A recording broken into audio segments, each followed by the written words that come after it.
Masih bersama channel Teguh Berbagi. Walaupun tak ada salat Jumat. Di sini ada salat Jumat? Tak ada. Ini masjid. Maka kalau masuk ke dalam tetap tahiyatal masjid. Ya, usolli sunnatal tahiyatal surau. Masjid ini. Kalau ada salat Jumatnya namanya masjid jami'. Kalau tak ada salat Jumatnya namanya masjid, enggak pakai jami'. Tapi dia tetaplah masjid. Saya bertamu ke rumah orang. Masuk Pak Ustaz. Begitu masuk, disediakannya tilam. Tilam di ruang tamu tuh. Di atas tilam tuh dibentangkan pula lagi karpet yang paling mahal. Biasanya yang begini-begini ini di Aceh. Orang Aceh gitu yang betang. Belakang tuh dipasangkan warna-warni. Sebelah kiri makanan, sebelah kanan makanan tak apa makanan.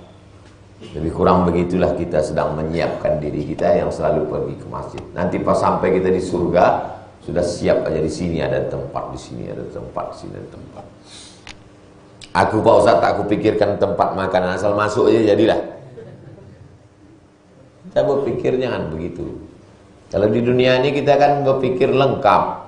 Ada ininya, ada kolamnya, ada tamannya, ada ininya. Makanan pun begitu, ada buahnya, ada minumannya, ada dessertnya, ada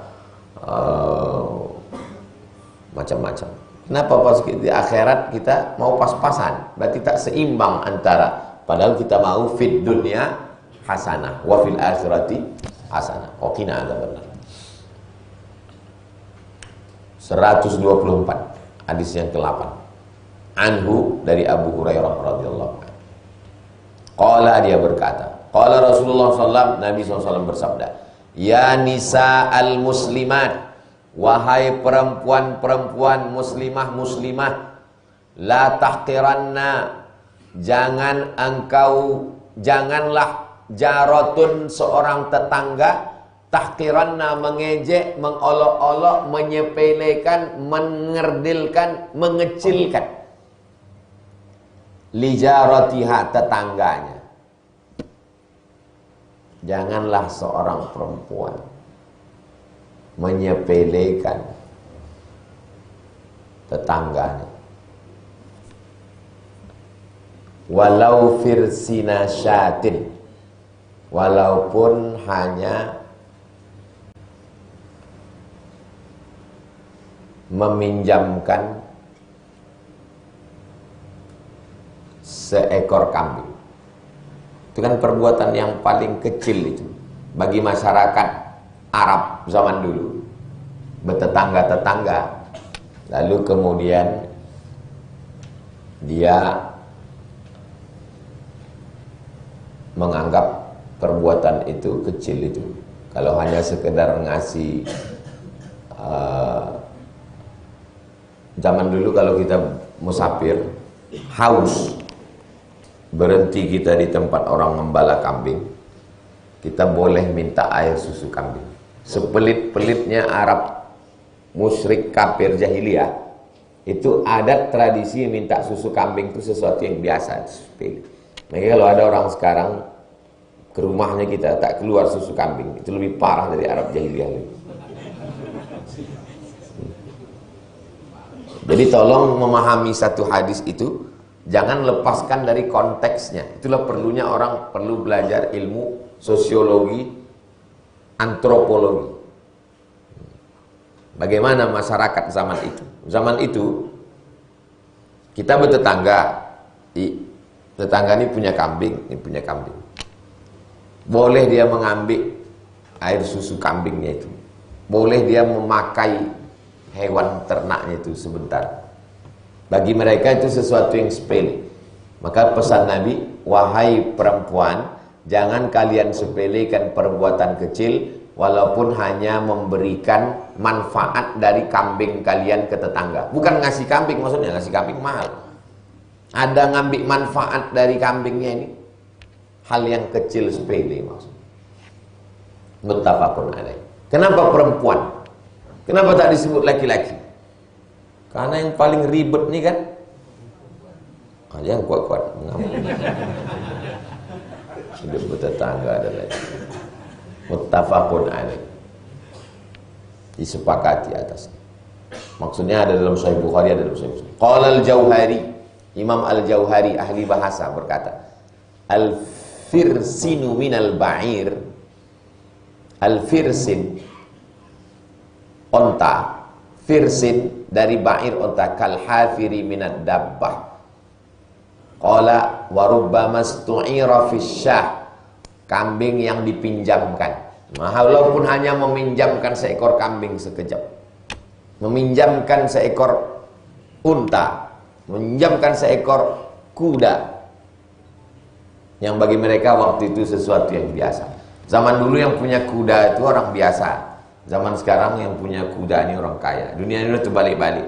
Dulu zaman-zaman Belanda dulu, zaman atuk-atuk kita dulu, orang punya kuda biasa, ingin punya mobil, baru luar biasa. Zaman sekarang orang punya kendaraan, motor, mobil biasa. Yang punya kuda baru luar biasa. Maka tak bisa dihukumkan sesuatu dengan sesuatu yang lain di zaman yang berbeda. Tapi substansi maknanya adalah walaupun hanya berbuat sesuatu yang sepele, yang remeh-temeh bagi orang di zaman itu.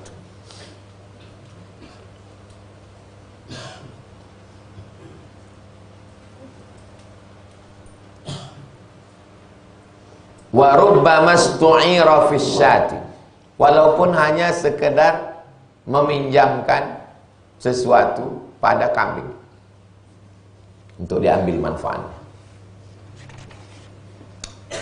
Hadis yang terakhir 125, hadis yang ke-9, anhu dari Abu Hurairah radhiyallahu anhu, anin Nabi SAW, dari Nabi SAW, al-imanu iman bid'un wa sab'un, iman itu bid'un, bid'un antara 3 sampai 9, 3 sampai 9 bid'un namanya, sab'un 70, 73, 74, 75, 76, 77, 78, 79. Iman itu cabangnya 73 sampai 79 cabang.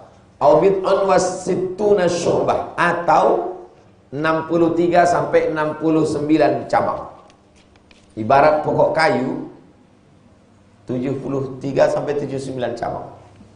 Fa afdaluha, cabang yang paling tinggi pucuknya la ilaha illallah. Wa adnaha, yang paling rendah cabangnya imatatul adza 'anit thariq, membuang sesuatu yang mengganggu di jalan, iman. Wal hayatu syu'batun minal iman, malu satu cabang dari iman. Coba tengok, seandainya Nabi mengatakan iman itu cabangnya banyak, cukup, tapi Nabi mengumpamakannya macam pokok kayu. Bercerita tentang sedekah, pokok kayu juga. Masalul ladzina yunfiquna amwalahum fi sabilillahi kamathali habbah, satu biji, ambatat sab'a sanabil, tumbuh 7 cabang. Wa fi kulli sumbulatin mi'atu habbah, satu cabang ada 100 biji. Bercerita tentang iman, cabang juga. Kasajaratin thayyibah, pokok kayu yang bagus. Asluha sabitun, akarnya menancap ke tanah. Wa far'uha fis sama, cabangnya mencucuk ke langit. Kenapa Nabi selalu bercerita tentang pokok kayu? Padahal dia tinggal di tempat yang tak ada pokok kayu. Nabi itu bukan tinggal di Bogor, dekat hutan Bogor, hutan lindung. Nabi itu bukan tinggal di Riau. Nabi tinggal di gurun pasir yang tak ada pokok kayu. Dia sedang mengajarkan kita menjaga tanaman. Makanya hutan lindung pertama di dunia di Makkah, Madinah. Orang masuk tak boleh mencabut tanam-tanaman karena sedang ihram. Sekarang lah baru ada, tak boleh potong ini, tak boleh potong ini. Illegal logging. Masuk ke Riau, jangan potong. Apa lagi mau dipotong, udah tak ada lagi. Kau sekolah mana? Sekolah kehutanan. Apa yang mau kau garap? Hutan udah tak ada lagi. Alhamdulillah masih ada hutan lindung kita. Terpelihara lah hutan-hutan. Itulah yang kita masuk tiap tahun, hutan di suku Talang Mama. Menggambarkan sesuatu yang tak nampak dengan sesuatu yang nampak. Iman itu nampak apa tak nampak? Tak nampak. Digambarkannya dengan sesuatu yang nampak. Iman itu 73 cabang. Terbayang kita pokok kayu. Cabangnya 73. Yang paling tinggi cabangnya la ilaha illallah. Yang paling rendah cabangnya membuang sesuatu yang mengganggu di jalan. Dan ada satu lagi cabangnya. Apa dia? Al-haya'u syu'batun minal iman. Malu adalah salah satu dari cabang iman. Muttafaqun alaih. Hadis ini ada dalam Sahih Bukhari, ada dalam Sahih Muslim. Bid'u dijelaskan yang makna al-bid'u min salasatin ila tis'atin. Dari 3 sampai ke 9. Bikasril ba dibaca bawah bid'u. Kalau bud'u artinya kemaluan perempuan. Wa fi bud'i ahadikum shadaqah. Nah, jadi hati-hati membacanya. Waqad tuftahu, kadang-kadang dibaca bad'u. Jadi kalau ada ustaz yang membaca al-imanu bad'un, salah tuh Pak Ustaz. Kamu yang salah. Bacalah Riyadhus Shalihin, bisa dibaca bid'u, bisa dibaca bad'u. Asal jangan bud'u, karena bud'u artinya kemaluan. Wasyu'batu, syu'bah artinya qit'ah, potongan. Malu. Malu itulah yang sudah tak ada lagi. Kalau pejabat malu, dia tak akan korupsi. Kalau anak gadis malu, dia tak akan mau dibonceng laki-laki tak mahram. Kalau mahasiswa malu, dia tidak akan melakukan perbuatan maksiat di atas muka bumi Allah, dikirimi orang tua, mengecewakan orang tua. Mudah-mudahan kita diberikan satu sifat bernama malu. Itulah hadis yang kita kaji sampai 6.10. Selanjutnya kita akan bahas tanya jawab sampai 6.30. Habis itu kita akan sholat sunat isyraq 2 rakaat. Pertemuan akan datang hadis yang ke-10.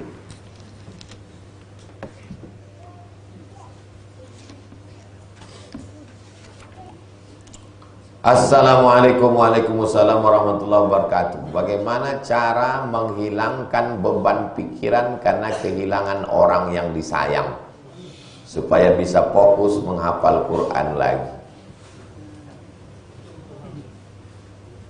Kita bisa tak mengistirahatkan mata? Bisa apa tak bisa? Bisa. Cuma cara mengistirahatkan mata? Pejamkan mata tuh. Kita bisa tak mengistirahatkan kaki? Bisa. Bagaimana caranya? Berhenti berjalan. Kita bisa tak mengistirahatkan telinga? Bisa. Ambil kapas, sumbatkan. Bisa.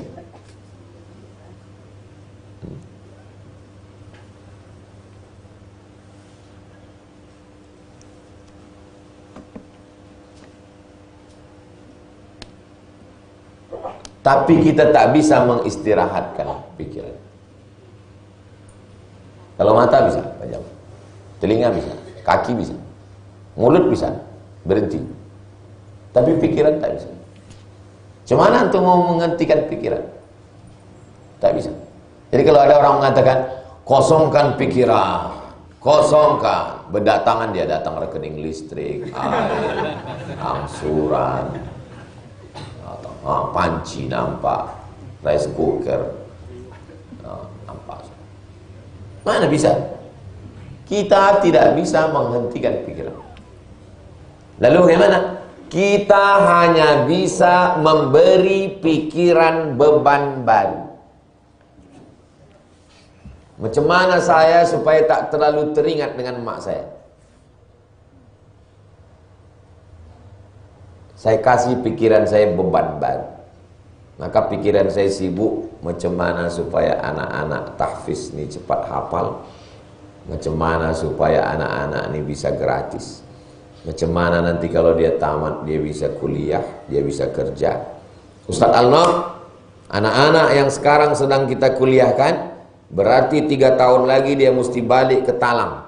Selama 3 tahun ini, kita bangunkan pondoknya, dapat tanah, buatkan kelas, kita buatkan asrama untuk santrinya, kita buatkan rumah dinasnya. Karena nanti tamat dia sekarang sedang kuliah nih. Tamat dia balik, cuma dia mau berbini, rumahnya tak ada. Mesti kita buatkan rumah dinas, sementara dia punya rumah sendiri. Kita mesti carikan guru gajinya. Kerjasama kita sama Basnas. Jadi pikiran ini, kita tak bisa mengosongkan pikiran. Kita hanya bisa mengalihkan ke pikiran baru. Mau fokus menghafal Quran, orang tua baru meninggal. Gimana? Maka alihkan pikiran baru. Aku mesti menjadi penghafal Quran. Setelah menjadi penghafal Quran, aku mesti jadi sarjana supaya punya ijazah. Setelah itu aku akan buka rumah Quran. Aku akan punya murid. Aku menulis buku metode tahfiz Quran. Pahala ke almarhumah mengalir. Mesti begitu cara pikir. Aku mesti buat sekolah tahfiz Quran. Anak-anak nanti menghafal Quran. Pahalanya mengalir. Kita tidak bisa membuat pikiran berhenti berpikir, tapi kita bisa memberi pikiran beban yang baru. Pergi ke rumah kiai, kiai, tolong kasih saya zikir, tolong kasih saya supaya pikiran saya tenang, masalah saya banyak. Kata kiai, pulang ke rumah, nanti baca istighfar 100 kali, salawat 100 kali, la ilaha illallah 100 kali. Di jalan dia bingung, apalah. Sampai pulang ke rumah, dicobain. Astagfirullahaladzim, astagfirullahaladzim, astagfirullahaladzim, astagfirullahaladzim, astagfirullahaladzim. Allahumma salli ala sayyidina Muhammad wa ala ali sayyidina Muhammad. Allahumma salli ala sayyidina Muhammad. Betul. Setelah itu alhamdulillah tenang. Kenapa? Karena waktu orang berzikir itu, yang tadi itu berhenti. Kalau antum pergi ke Jalan Ahmad Yani, jumpa psikiater, antum tak dikasihnya zikir, dikasihnya daftar obat. Obat ini dimakan sebelum makan, ini dimakan setelah makan, ini makan sedang makan, ini seperempatnya sepertiga. Sesumpit obat itu. Antum makan, antum pun tertidur. Antum bangun, dia datang lagi. Maka dengan pengajian, kita sedang mengalihkan pikiran. Antum sedang stres, depresi. Begitu antum ikut pengajian, Ustaz tuh cerita tentang Nabi Musa dikejar Fir'aun. Oh, aku baru dikejar debit kolektor. Belum seimbang sama Fir'aun, kata dia. Besok datang debit kolektor. Kapan kau bayar? Nabi Musa lebih parah lagi daripada aku ini kan. Kau belum ada apa-apanya dari Fir'aun. Tak bisa berhadapan sama orang ini, kita debit kolektor. Kita hanya bisa memberi pikiran beban baru. Dengan berzikir sesungguhnya orang sedang mengalihkan pikiran. Paham ya? Jadi jangan antum larut di situ. Kalau larut di situ hanya tenggelam dalam kesedihan. Macam orang masuk dalam lumpur hidup, ditelannya di dalam makin larut. Mau menikah, sudah digadang-gadang dari semester 1. Pas habis KKN semester 7, mati dia. Antum larut dalam kesedihan. Menikahlah.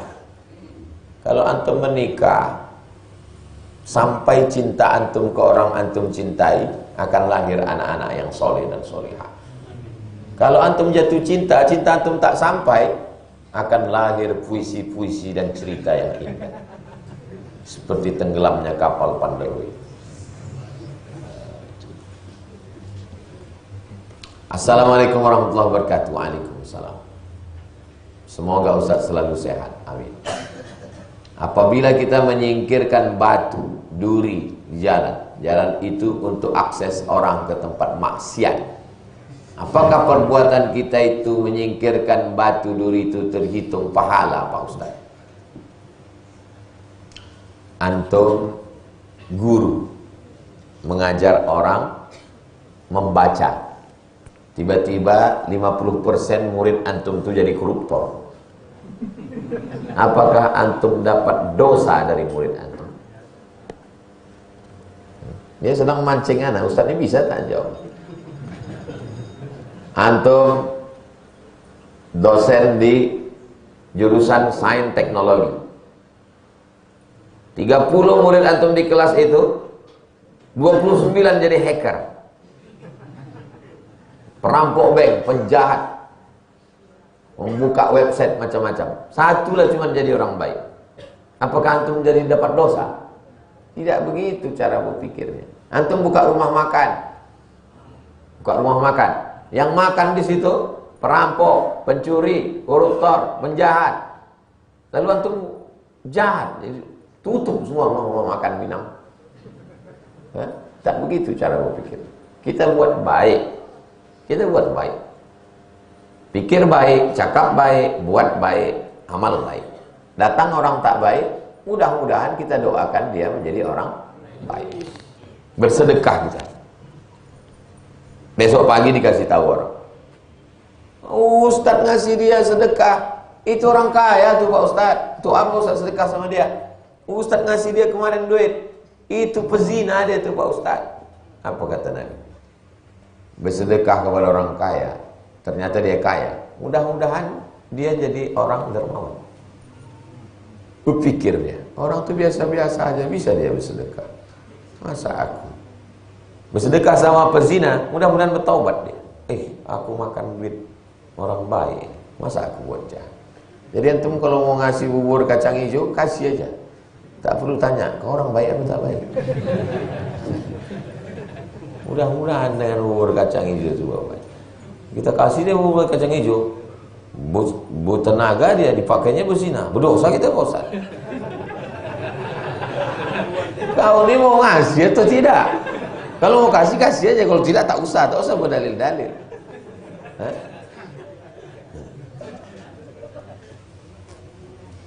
Ibadah kita bagus, tapi dengan tetangga tak bagus.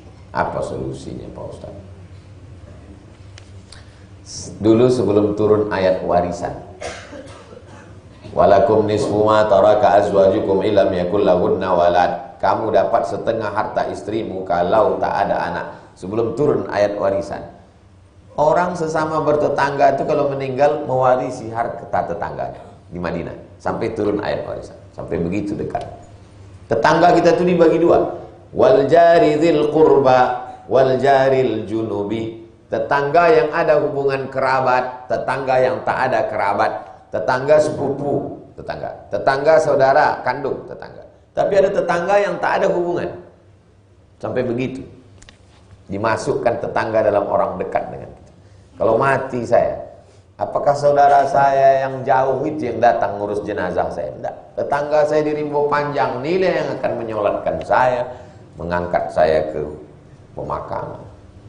Jadi kalau ada orang tak baik ke tetangga, itu salah satu bukti dia tidak beriman kepada Allah.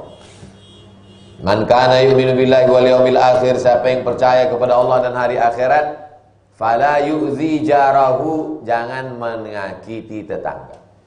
Siapa itu orang yang tak beriman? La ya'manu jarahu bawa'iqahu, tak aman tetangganya dari kejahatannya. Saya kalau pergi hati saya aman tenang, karena tetangga saya tak ada yang mengacau saya. Jangan sampai kita pergi ke Makkah mau umroh, terpikir kita jangan diambilnya lah buah mangga. Labbaik Allahumma labbaik, masuk pula diambilnya lah buah. Jangan sama potnya udah hilang sekalian.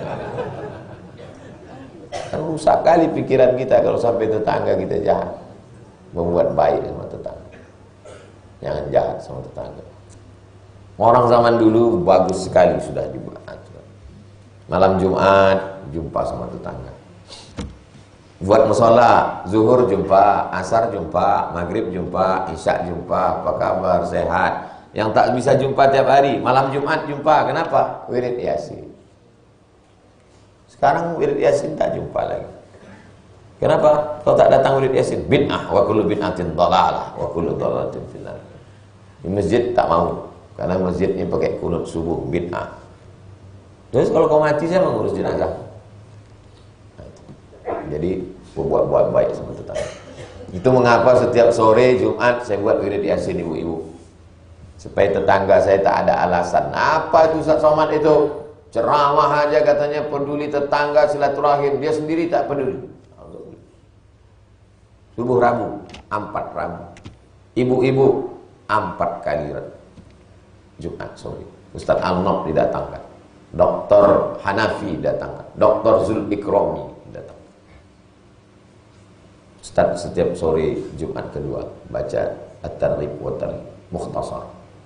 Untuk anak-anak itu di TK, anak-anak mengaji habis maghrib ke isya, semua anak-anak jalan Kamboja, supaya orang tak ada alasan untuk tidak menyambung silaturahmi. Oh, tak bisa itu jumpa sama Ustaz Somad, itu pintunya berkunci.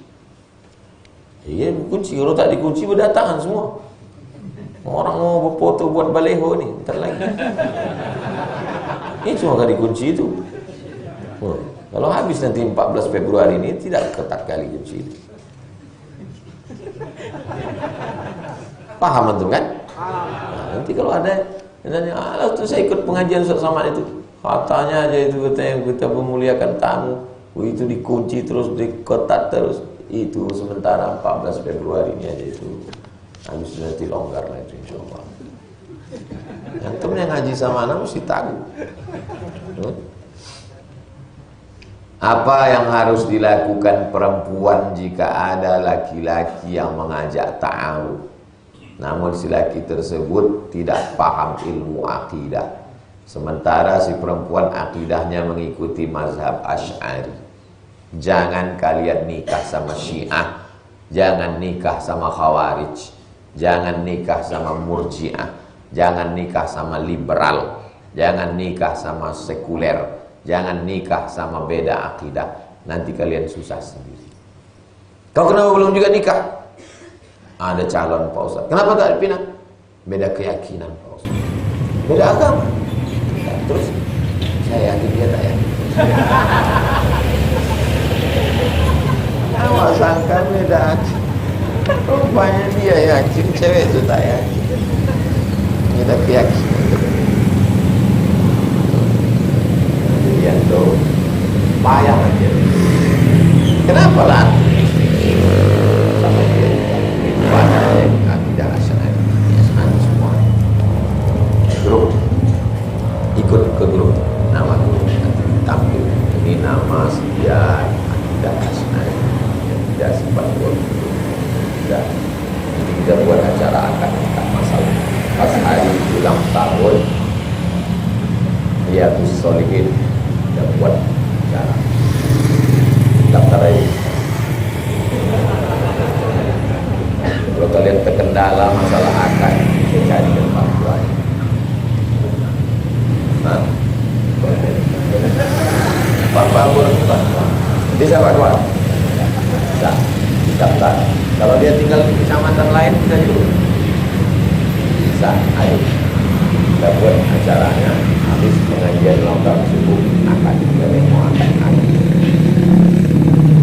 Kalau ada calon perempuan menolak, tetapkan. Pak, Bapak terima. Kalau tak Bapak terima, siap-siap jadi anak gadis lapu anak Bapak. Buat.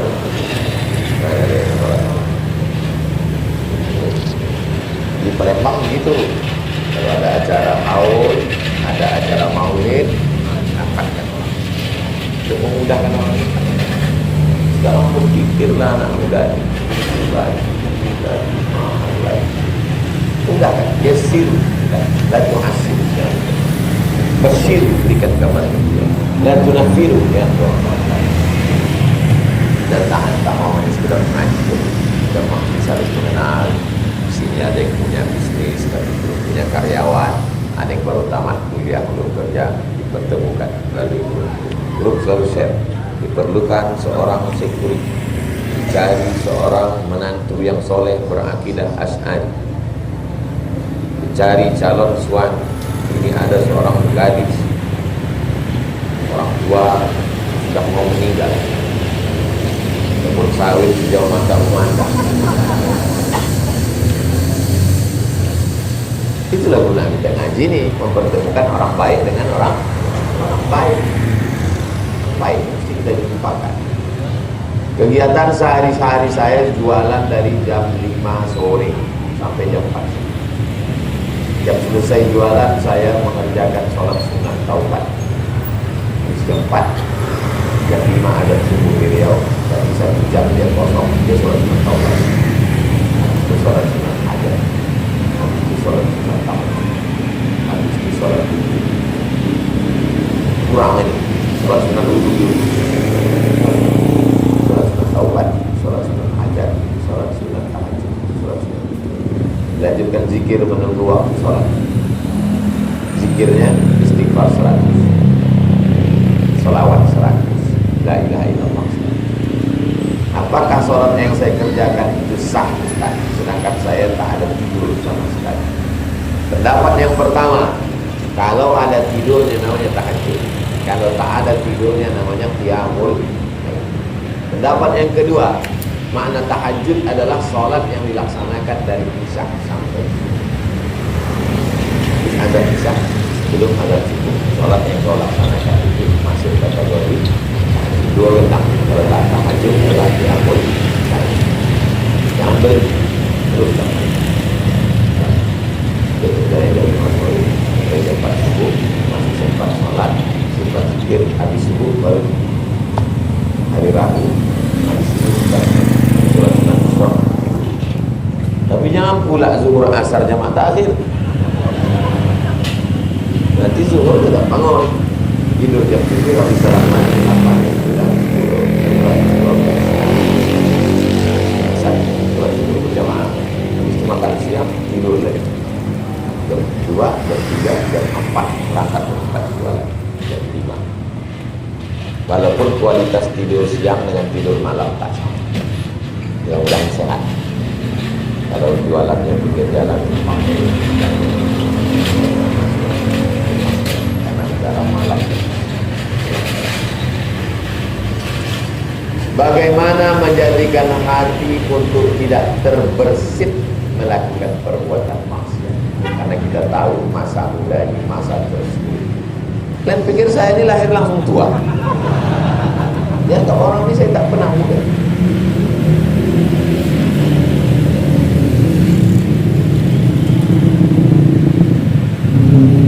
Tebal tiktak di Al-Azhar antara 200 sampai 300. 200, 300. Satu semester ada 7 mata kuliah. Jadi kalau pukul rata 200 kali 7 1400 halaman 6 bulan mesti dikhatamkan. Buka pertama sebelah kiri diktat, sebelah kanan Kamus Al-Munawwir Kerapian Yogyakarta. Sebab kita bukan orang Arab, mesti buka kosakata mufradatnya mana. Belum ada Google lagi waktu itu. Bukan macam mana sekarang, enak Google Translate. Nah, cari, dicoretlah buku itu pakai pensil. Baca pertama, baca yang kedua digaris. Yang penting merah, yang kurang penting hijau, yang agak penting biru, yang tak penting tak usah garis. Dah. Baca yang ketiga, buat ringkasan. Saya tak bisa membaca buku tebal-tebal, sakit kepala saya. Saya suka meringkas. Saya ringkas kecil, ringkas.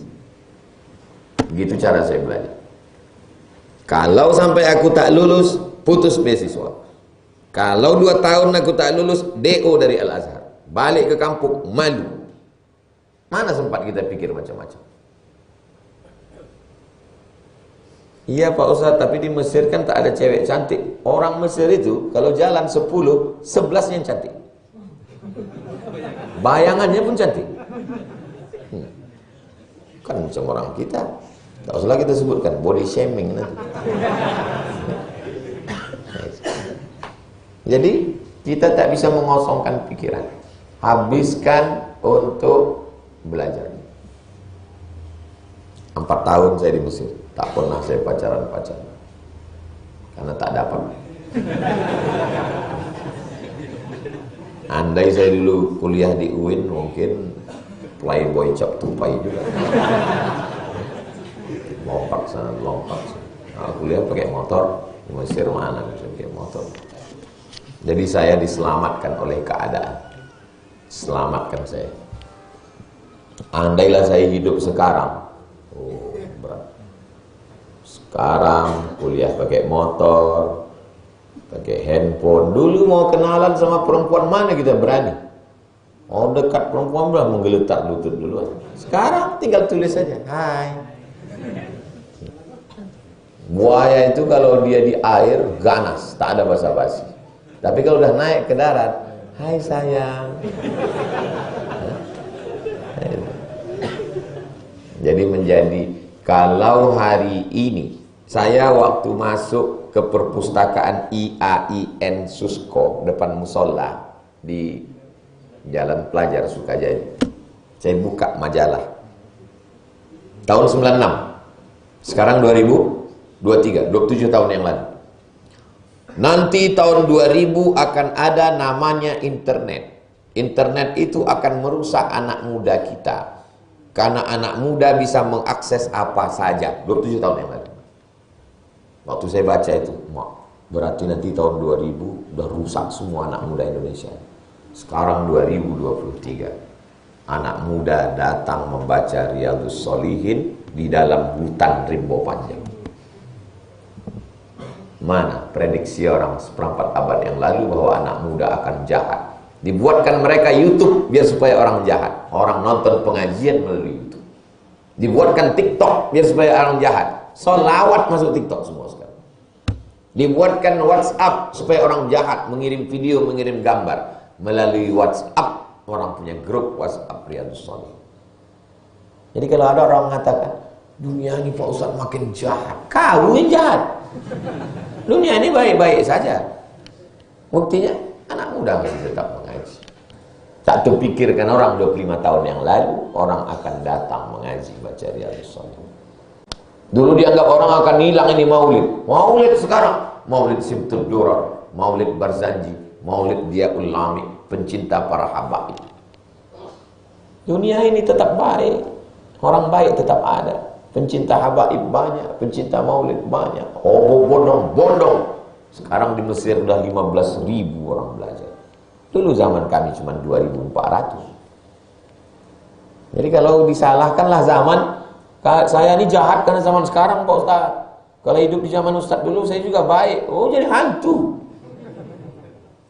Kalau hidup saya zaman Nabi, mungkin saya sahabat Nabi. Kau ini kalau hidup zaman Nabi, Abu Jahal, Abu Lahab. Buktinya yang baik zaman sekarang, walaupun zaman Eden, zaman hantu, zaman setan, kata orang tetap baik juga. Jangan salahkan zaman, salahkan orang. Apa hukumnya kalau minta dana untuk membangun masjid? Ini menyindir lapor gitu ya. Nanti sebelum dipasang, tanya dulu pengurus ini, panitia kajian Riyadhus Shalihin, tanya dulu. Jangan pas sudah dipasang, bulan depan dibuka pelebaran masjid kan mubazir. Tanya dulu. Kalau kata dia tak usah pasang dulu karena masjid mau kita lebarkan macam masjid itu aman kan jadi lebar. Tanya dulu, musyawarah. Jangan saya ikut juga ngurus ini. Banyak kali lah yang mau saya urus. Cukuplah kalian aja. Yang mau daftar ke Papua, daftar ke ini, ada semua masing-masing di sini. Ada pengurus kajian Riyadhus Shalihin. Kertas terakhir. Bagaimana jika ketika kita ingin mencari solusi sebuah masalah tanpa menggunjing orang lain? Karena jika tidak menyampaikan kesalahan aib orang lain, tidak tahu pangkal masalah. Macam mana Pak Ustaz? Tak bisa. Makanya dia tidak disebut gunjing, dia tidak disebut ghibah kalau dalam 3 hal. 1. Saksi di pengadilan. Apakah saudara melihat si fulan pacaran? Mohon maaf Pak Hakim, saya sebetulnya mau jawab, tapi saya takut ini ghibah ini Pak Hakim. Wahai Pak Hakim, jangan terjerumus dalam perbuatan ghibah ya Pak Hakim. Diambil Hakim itu martil, bodoh. Kalau bersaksi di pengadilan itu tidak ghibah. 2. Orang bertanya hukum. Assalamualaikum Ustaz Somad. Waalaikumsalam. Apa hukumnya nih Pak Ustaz? Apa masalahnya? Inilah saya takut ghibah Pak Ustaz. Gimana aku mau jawabnya? Mereka datang ke Nabi bertanya berbagai permasalahan. Tidak ghibah, karena itu bertanya masalah hukum. Yang ketiga, li ihqaqil haqq wa ibtalil batil, menunjukkan orang ini salah. Kau jangan kasih dia pinjam duit. Kenapa begitu? Karena duit aku tak balik-balik. Nah, itu bukan riba. Itu untuk menunjukkan kebatilan orang supaya jangan ada orang lain kena. Bukan riba. Sekali kasih tahu. Kalau tiap hari itu hobi. Nah, jangan bilang ini bukan riba ya. Ini seperti yang dibilang Ustaz Somad ini cuma. Tapi tiap hari. Nah, itu hobi, itu. Menikmati. Tak ada kerjaan. Saya tak sempat bercerita aib orang lain. Saya berpikir bagaimana anak ini menghafal Quran, bagaimana anak ini nanti bisa kuliah. Kalau anak ini udah kuliah bisa balik kampung, dia punya pondok, bagaimana dia punya pesantren, bagaimana menyelesaikan asrama, bagaimana semua, bagaimana anak-anak ini supaya selamat, bagaimana supaya kajian Riyadhus Shalihin ini bukan sekedar video tapi ada bukunya dituliskan. Bagaimana supaya ada modul supaya adik-adik nanti kalau pulang ke kampungnya dia bisa melanjutkan kajian Riyadhus Shalihin supaya mengalir. Kita sempat kita mikirkan yang remeh-temeh. Sama macam orang memanah. Orang memanah itu, filosofi memanah, fokus menengok pokok kayu yang mau dipanah. Sehingga yang kanan kiri ini tak nampaknya lagi. Fokus ke sana. Tapi bukan berarti tak menampak. Bukan berarti dia pakai kacamata kuda. Hanya sekedar bunga-bunga aja. Tak terlalu peduli kita dengan cakap-cakap orang. Orang ribah, orang caci maki, orang ngejek kita, tak terlalu peduli kita karena kita fokus ada target yang mau kita capai. Antum target semester 6 KKN, masuk judul, nulis, selesai. Kalau mau jadi akademisi, lanjut S2, S3. Kalau tidak mau jadi akademisi, sesuai dengan jurusan. Jurusan apa? Pertanian, balik kampung, bertani. Jurusan apa? Peternakan, beternak. Jangan beternak di atas kertas. Mana bisa ternak ayam di atas kertas? Cari modal, beternak, bertani, kembangkan UMKM, bisnis. Kalau mau jadi akademisi, jadi dosen, serius, S2, S3. Saya dulu berpikir begitu. Aku selesai Al-Azhar, habis S1. Habis itu aku nanti mau lanjut S2. Aku lanjut S3. Kenapa? Karena aku mesti jadi dosen. Aku mau jadi dosen di Malaysia. Aku mau jadi dosen di Brunei. Aku mau membahagiakan orang tua. Fokus. Sampai. Semua yang saya pikirkan dulu sampai. Antum mesti berpikir. The power of mind. Kekuatan pikiran. Sekarang ada yang presentasi the power of imagination. Kekuatan imajinasi. Jadi saya dikasih tahu, kita mesti membuat kalender 20 tahun ke depan. Saya waktu dikasih tahu orang suruh buat kalender 20, saya diam aja. Karena di laptop saya itu kalender saya sampai 2040. Ini saya buat ini saya buat ini saya buat ini. Jangan sampai mati langkah. Hidupnya macam main catur. Kemana langkah kau? Ya terserah Allah aja lah. Tutuplah papan catur, mati aja lah. Harus berpikir, pikir. Kalau terwujud yang saya pikirkan ini, jadi amal soleh. Andai tidak terwujud, innamal a'malu binniyat wa innamal likulli imri'in ma nawa.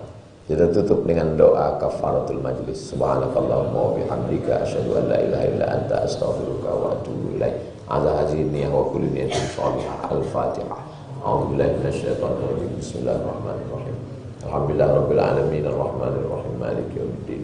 Iyyaka na'budu wa iyyaka nasta'in. Shiratal mustaqim. Shiratal ladzina an'amta 'alaihim ghairil maghdubi 'alaihim waladdallin. Amin. Rabbana 'alaika tawakkalna, kepada Engkau kami bertawakal, wa ilaika anabna, kepada Engkau kami berserah diri, wa ilaikal masir, kepada Engkau kami semua akan kembali. Rabbana la tuzigh qulubana, jangan palingkan hati kami ba'da idh hadaitana, setelah Engkau berikan hidayah kepada kami. Ya muqallibal qulub, Engkau yang membolak-balikkan hati. Sabbit qulubana, kokohkan hati kami ala dinik, dalam agamamu, wa ala ta'atik, dalam ketaatan kepada. Rabbana hablana minas salihin, jadikanlah anak kami anak-anak yang soleh dan solehah. Allahumma rzuqna imaman adila, berikan kami pemimpin-pemimpin yang adil dan amanah. La tusallit alaina bidzunubina man la yakhafuka wa la yarhamuna, jangan kau angkat orang yang tak takut padamu dan tak sayang pada kami. Rabbana taqabbal minna, terima segala amal kami ya Allah. Rabbana ighfir lana dzunubana wa liwalidayna warhamhuma kama rabbayana shaghira. Rabbana atina fid dunya hasanah wa fil akhirati hasanah wa qina adzabannar. Wa adkhilnal jannata ma'al abrar ya aziz ya ghaffar. Wa sallallahu ala sayyidina Muhammad wa ala alihi wasallam walhamdulillahi rabbil alamin. Taqabbalallahu minkum. Taqabbal ya karim. Shalli sunnatal isyraq raka'ataini lillahi ta'ala. Salam.